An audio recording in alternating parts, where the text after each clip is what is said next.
welcome to the Council of Ancient server stream. I want to talk about the upcoming Omega difficulty and what that entails. Going to talk about the buff characters like Squirrel Girl, Nick Fury, Magic, the storyline that's involved with that. We're going to talk about our admins, Joser and Fizz, and we're going to talk about some changes to supergroups that I'd like to do. And then hopefully I can do some of these streams in the future where we just kind of sit down and just kind of talk about what's going on so that there's no confusion and that there's a central place for people to go and get that information.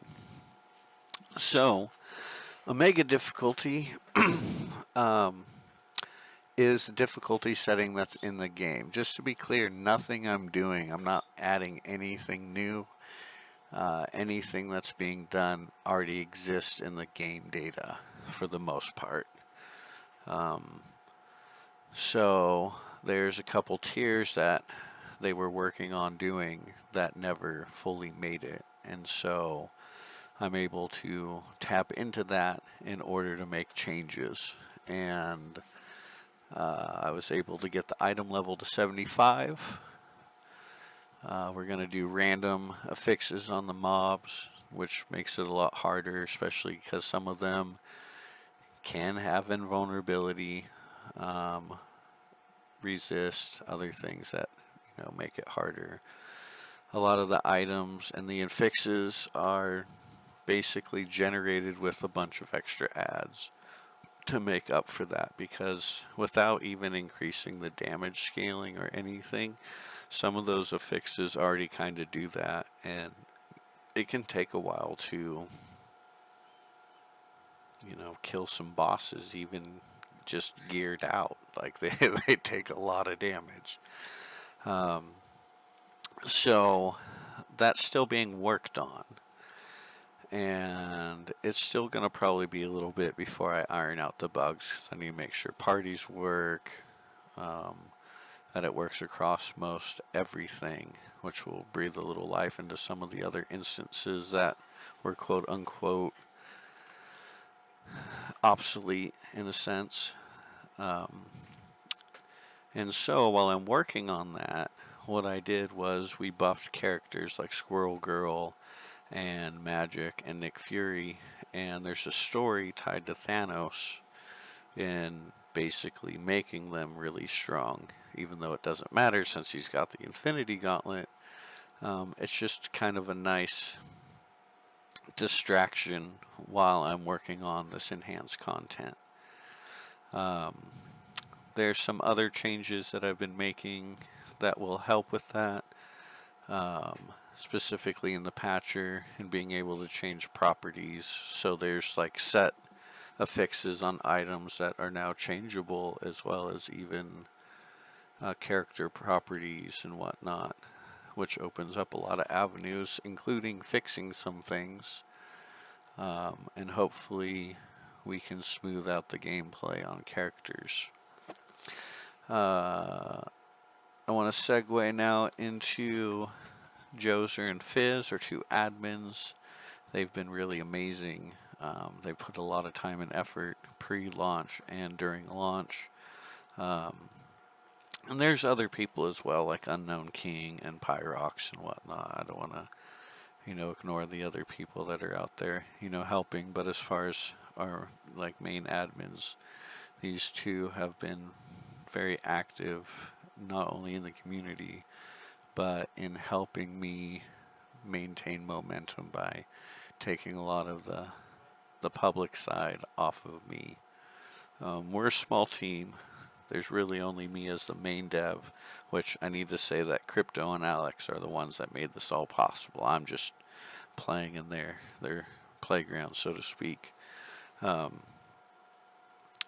we don't have a large team, like I said, and so they put in a lot of time of their own time to help keep things smooth, and myself included.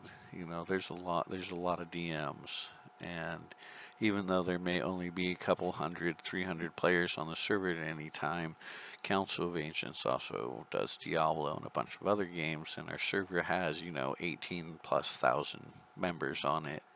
And so I get a lot of DMs, not even necessarily from people that are playing, questions and whatnot, which is not a big deal. It doesn't bug me at all too much. It's only when I'm getting hammered over specific things and my DMs are just filling and people are in the chat.